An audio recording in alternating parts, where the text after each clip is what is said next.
자, 조금 더 이어서 자, 그랍 테이블 info라고 해서 테이블 자체를 제거하도록 하겠습니다. 실행하면 info라는 테이블이 사라져요. 그래서 여기 테이블을 새로 고침해 보면 테이블이 사라집니다. 당연히 셀렉트도 못 하겠죠. 일단 테이블을 제거했고요. 왜 제거를 했냐면 이런 이야기를 하고 싶어서요. 테이블을 정의하는 이유는 값을 저장하려고 정의를 합니다. 근데 지금 앞에서 했던 것처럼 이렇게 무작위로 막 값을 집어넣으면 문제가 생깁니다. 자, 이 녀석과 이 녀석은 한 사람에 대한 정보일까요? 두 사람에 대한 정보일까요? 같은 값을 가지고 있고 생일도 같고 혈액형도 같으니까 이거 원래 한 사람인데 그 한 사람의 정보가 중복으로 저장됐구나 라고 100% 확신할 수 있어요? 이게 정말 한 사람에 대한 정보가 두 개 들어간 거예요? 확실한가요? 우연찮게 같은 날짜에 태어난 사람이 동일한 이름을 갖고 있고 혈액형까지 동일할 수 있지 않을까요? 값을 저장하려고 하는데 얘도 2번, 착오를 해서 얘도 2번이라고 저장할 수도 있는 거 아닐까요? 동명이인이라고 할 수도 있고 아니면 한 명이 2번 저장된 거라고 할 수도 있잖아요. 두 가지의 경우에 해당하는 어떤 확률이 다 존재하죠. 이게 지금 이순신 한 명이 아니라 더 많은 데이터들이 들어가 있고 더 많은 중복된 형태의 값들이 들어가 있으면 여기 들어있는 데이터들을 가지고 내가 어디다 활용하려고 했을 때 굉장히 애매하지 않을까요? 그래서 데이터베이스 테이블에서는 값을 저장할 때 기준이 되는 값을 하나 정해서 자, 여기 들어갈 값들 중에서 각각의 행들을 고유하게 구분할 만한 값이 뭐가 있을까? 이런 걸 생각을 하게 됩니다. 고유한 값. 각각의 행들이 중복된 데이터 없이 들어갈 수 있게끔. 그래서 프라이머리 키, 보통 이제 PK라고 부르는 기본 키라고 하는 걸 정의하게 됩니다. 그럼 지금 여기 들어가는 컬럼들 중에서 고유하다라고 할 수 있는 게 뭐가 있을까요? 만약에 이름, 생일, 혈액형만 저장하려고 했다면 아이디가 없을 수도 있었겠죠.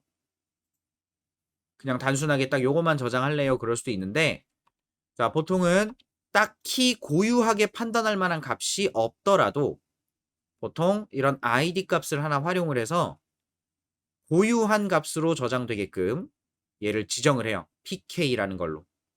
이 컬럼에 들어가는 값은 중복 값이 있을 수 없어. 그 다음 널 값도 안 돼. 라고 하는 제약을 걸어요. 제약. 제한을 거는 거죠. 그래서 이 컬럼은 pk로 사용할 거야 라고 테이블을 정의할 때 설정을 하게 됩니다. 그리고 여기에 들어오는 값이 비어있는 값이면 안 된다. 이런 것도 어떤 제약이에요.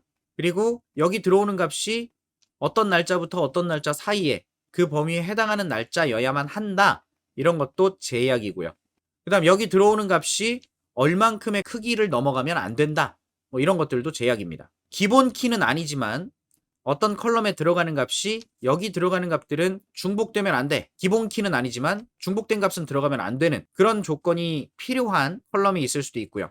이런 것들이 다 전부 제약 조건이라 그래요. 이게 없으면 데이터를 저장해서 관리하고 사용할 건데 굉장히 불편하겠죠. 일관성도 없고. 그래서 제약을 거는 겁니다. 보통 어디를 가든지 간에 제약이 있다. 뭔가 제한점들이 있다 그러면 그건 다 목적이 관리를 위해서요. 관리.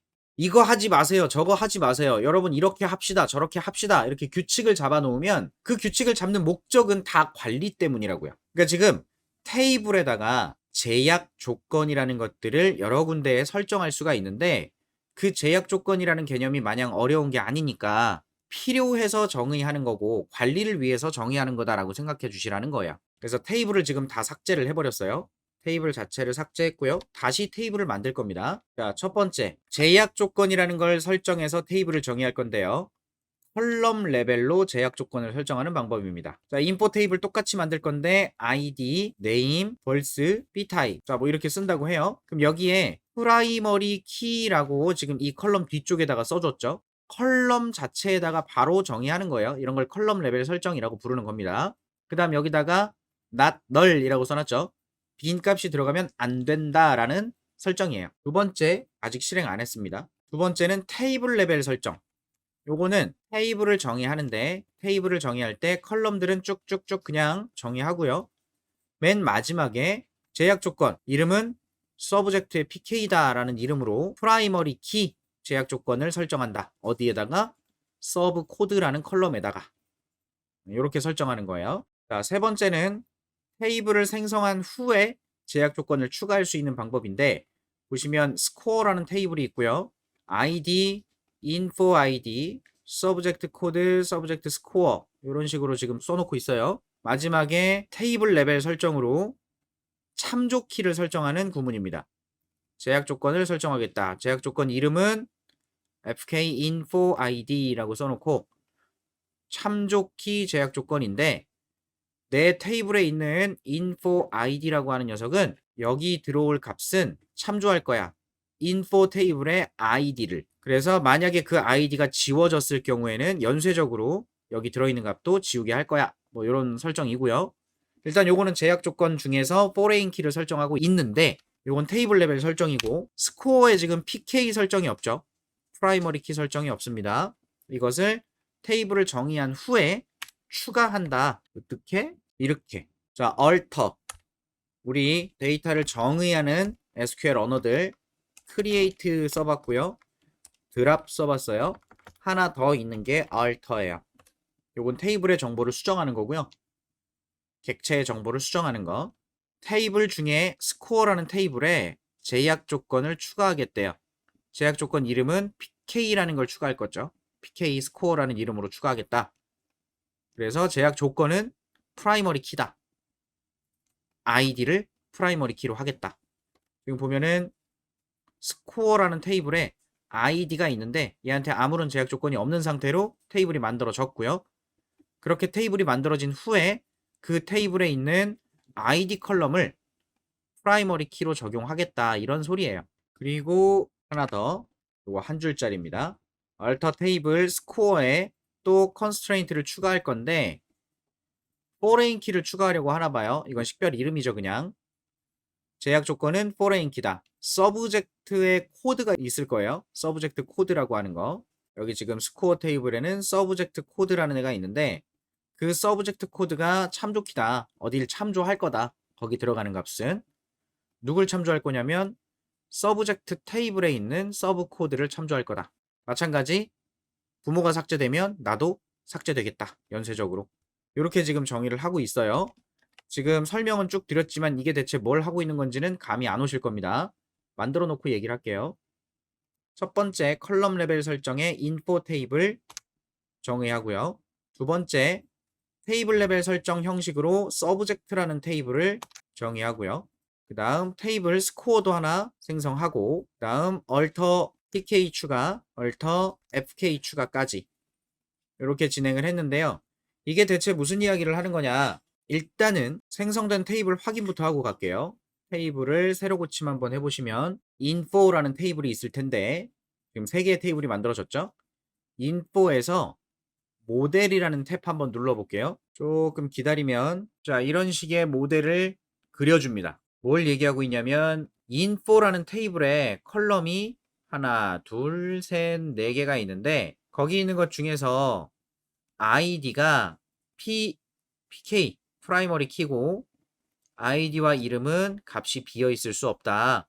이런 제약 조건이 써져 있어요. 그 다음에 스코어, 점수를 저장할 수 있는 테이블이 하나 또 있는데, 그 테이블의 자체적인 값으로는 요 프라이머리 키라고 하는 게 id로 지정돼 있고 얘만 비어 있을 수 없고요. 그 다음에 info id가 참조 키래요. 그래서 info id는 어떤 걸 참조하냐면 info 테이블에 있는 요 id에 해당하는 값을 참조한다라는 의미입니다.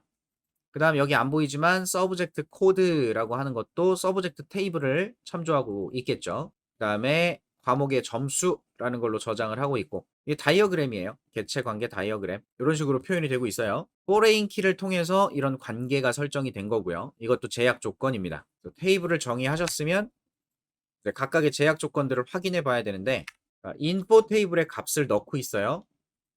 1, 2, 3, 4. 지금 컬럼을 따로 지정하지 않고 4개의 데이터를 다 집어넣고 있습니다. 그래서 얘들을 한 번에 저는 쭈르륵 실행을 시킬게요. F5를 누르면 전체 다 저장이 되겠죠? 그래서 인포 테이블에 이렇게 값이 저장이 됐는데 앞에서 테이블을 만들 때 제약 조건이 있었습니다. id는 pk다 라고 했어요. id는 pk다. 그럼 여기 있는 값들은 비어있는 값이 들어갈 수 없고요. 중복된 값이 들어갈 수도 없습니다. 그게 제약 조건이에요.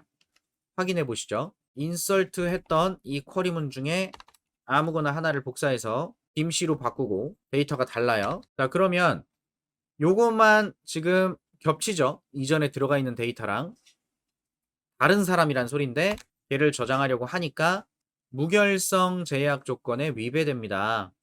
김혁것에 이 사람은 들어갈 수가 없죠. 왜냐? 10이라고 하는 값이 해당 ID 컬럼에 이미 존재하기 때문에 값을 넣을 수가 없는 겁니다. 이렇게 제한을 걸어주는 게 제약 조건이에요. 그냥 단순하게.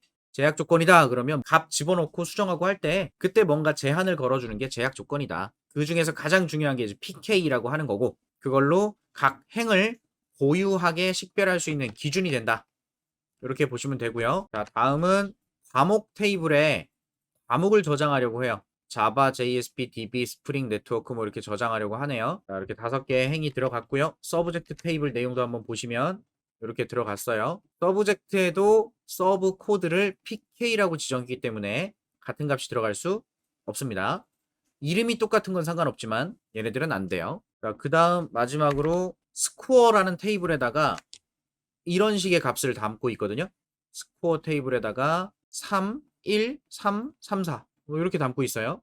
값이 이래요. 이게 무슨 말이냐? 스코어 테이블의 열 내용을 보면 id, info id, subject code, subject score라고 돼 있거든요. 스코어 녀석의 모델을 한번 확인해 보면 스코어는요. info 테이블도 참조하고 있고요. 그 다음 subject 테이블도 참조하고 있어요. 각각 info id로 info 테이블을 참조하고 subject 코드로 subject 과목 테이블을 참조하고요. 그럼 지금 여기에 들어가는 값 id 1번에 뭐 info id가 뭐 2번이다. subject 코드는 1번이다. 점수가 100점이다. 이런 식으로 넣는 거거든요, 지금. 첫 번째 점수가 들어갔는데 2번 학생에 대해서 1번 과목에 대한 점수가 100점이다. 이런 의미로 저장을 하는 거예요. 그래서 첫 번째 점수 하나가 들어갈 건데 그 점수는 1번 학생의 점수고 1번 과목에 대한 점수다. 두 번째 점수는 1번 학생이 2번 과목에 대한 점수다. 이런 식으로 들어갑니다. 그래서 일단 기본적으로 얘네들을 저장을 하고요. 9번은 저장이 안 됐어요. 값의 수가 충분하지 않아서 10번까지 들어갔고 11, 12, 13, 14, 15, 16, 17, 18, 19, 20. 자, 지금 에러가 나는 애들이 또 있죠. 17번째 집어넣으려고 했을 때 에러가 납니다. 무결성 제약 조건, 부모 키가 없습니다. 17번째 점수가 하나 들어가는데 7번 학생이래요. 7번 학생. 7번 학생이 인포에 있냐? 7번 있어요? 7번 학생이 없죠. 그래서 부모 키가 없다라는 얘기가 나온 거예요. 그리고 여기도 부모 키가 없네요. 7번 학생에 대해서 7번 집어넣는 거. 자, 이렇게 해서 값을 좀 넣어봤습니다. 인포 테이블에 들어있는 값, 그 다음에 서브젝트 테이블에 들어있는 값, 스코어 테이블에 들어있는 값. 이런 식으로 들어갔는데 이 세 개의 테이블이 결국은 관계가 있는 거예요. 그래서 이 관계를 여러분이 좀 느낌을 이해해 주시면 좋을 것 같고 이따가 직접 한번 써보면서 이해를 해보도록 합시다.